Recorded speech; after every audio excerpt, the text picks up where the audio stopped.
Hey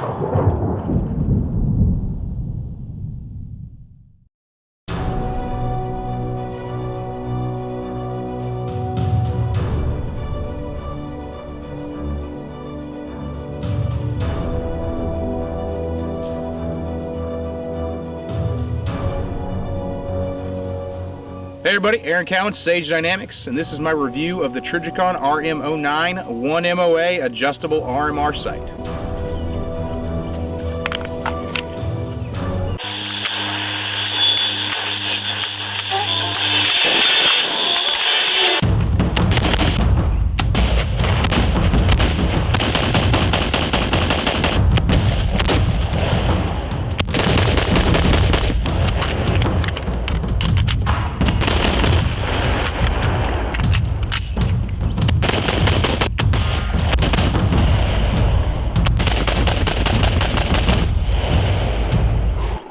Alright, the RM09 has a 1 MOA objective dot, and it is adjustable for brightness. What are some advantages to that? Well, 1 MOA, as most of you already know, is 1 inch at 100 meters, roughly. That gives you a very, very small point of aim and allows you to shoot at further distances more precisely than some other RDS sights on the markets would allow you to. Your aim points usually come 2 MOA. And then EOTech has 1 MOA models, a 1 MOA objective dot model. Unfortunately, the battery life on the EOTechs is known to not be as good as aim points or the battery life on the RMRs. There's a couple different versions of the RMR, but right now the only version producing a 1 MOA dot is the RM09. What's advantageous about it? Well, as you can see, it has a very minimal footprint on the rifle, and it definitely does not add a whole lot of weight at all to the rifle profile. Now, it's an adjustable RMR, so you can increase the brightness on the left side of the optic, or you can decrease the brightness all the way to an off position on the right side of the optic. And of course, another big advantage of the RMR design is this concave section here, which means if it takes a direct hit on the top, all the pressure is distributed down the sides of the optic versus directly on top of the glass.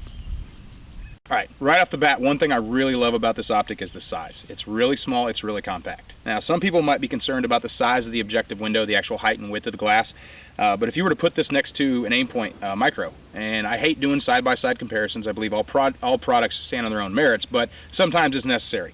If you put them side by side and look at the actual objective window size, there isn't that much of a size difference. And of course, this one has an advantage, is it doesn't have the same tunnel effect that you're going to get from a micro, because the micro is actually a cylindrical tube versus this is just very, very shallow from frame to glass. Another distinct advantage, of course, is the battery life, which is awesome. If you look it up, and I'll go ahead and put it up on the screen here, you can see what the average battery life for an optic like this is. For a 1 MOA optic, you can't really beat the battery life, because at the moment, I think the only other 1 MOA RDS on the market is the EOTech, and as I've already said, the battery life on them is significantly less. Doesn't make them necessarily a bad optic, it just makes you have to be more conscientious of your battery power.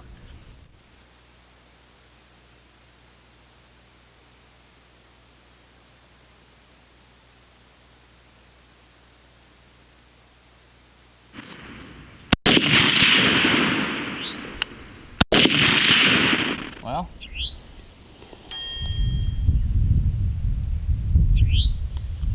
send another one. There you go.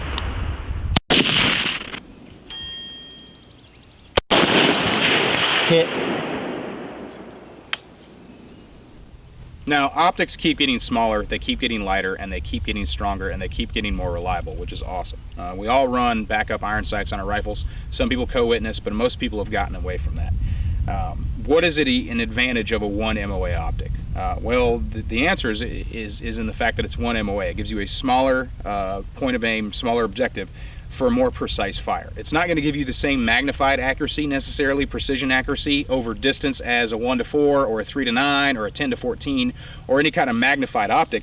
But what is going to give you is, if you have a target or a threat further away, the dot itself is going to take up less of that threat and allow for a more positive, more refined point of aim. Now, one disadvantage to the RMR's design is the fact that the emitter is here and the glass is here. So if you were to get something in the optic housing, because it's open, it can diffract or actually block the projection of the dot. So if I got some mud in there, I'd have to manually clear it out of there before I'd get my crisp, clean point of aim. So that is a significant disadvantage, less significant for some, more significant for others. If it's going to be a range or a hobby gun, not that big of a deal. If it's going to be a patrol rifle in a law enforcement environment, probably still not quite a big of a deal. In the military environment, when you're going to come in contact with more earth, more dirt, more filth, longer between weapon cleanings or serious weapon maintenance, can be a serious issue. But again, you can get your pinky in there, clear it, and then it's good to go again. Now, as an optic for a home defense gun, the RMR is an excellent choice. It's lightweight, it's easy to use. You can leave it on for years, a year, 2 years, depending on the model you have, battery life wise, and it's good to go. You can turn it on, forget about it, leave it, come back to it when you need it. As a patrol rifle or for military optic, also a very good choice in RMR. I've been using a 3.5 MOA RMR off and on rifles for a long time. It's a little bit bigger dot, obviously, but if you remember, aim points used to come standard 4 MOA, and everybody was okay with it until the 2 MOA existed, then suddenly the 4 MOA was not cool anymore. It all depends on what you're expecting to get into, the expectations of your rifle, what you need your rifle for. But 1 MOA, pretty much realistically, that's as small as you can go. You could go technically a little smaller, you could go half MOA, but then your point of aim is kind of too small for a lot of environments. So for just a general purpose rifle, excellent choice. It is a little bit cost prohibitive for some. It is a little bit more expensive than your average aim point, but the gain I think is worth it. The size of the optic is worth it. The weight reduction, of course, the weight difference between this and an aim point micro is pretty small, but it is there. Minimal footprint is obviously really awesome, and of course you can put these on handguns. A 1 MOA dot is a little too small for my personal tastes on a handgun. I think you'd find yourself chasing the dot a lot more on a handgun than you would obviously putting on a rifle where you want that smaller point of aim. But general purpose, law enforcement patrol rifle or military, even as an off-axis optic to basically pair up with your magnified optics or as a backup sight system would be awesome. Again, the only disadvantage I see with the RMR system is the ability to block the projector if you get some filth, some dirt, and some debris in there. Other than that, I think it's an excellent choice, and Trijicon's durability overall, not just with the RMRs but all their products, is already really well known. So if you're looking for a 1 MOA RDS with a ridiculous battery life, I don't think you have to look any further than the RM09. I'm Aaron Cowan with Sage Dynamics, train recorded.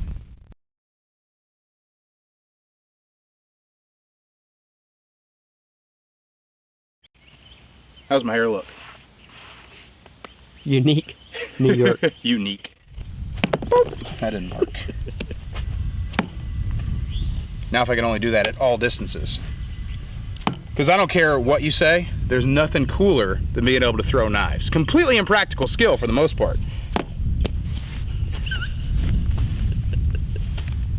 Did you film that?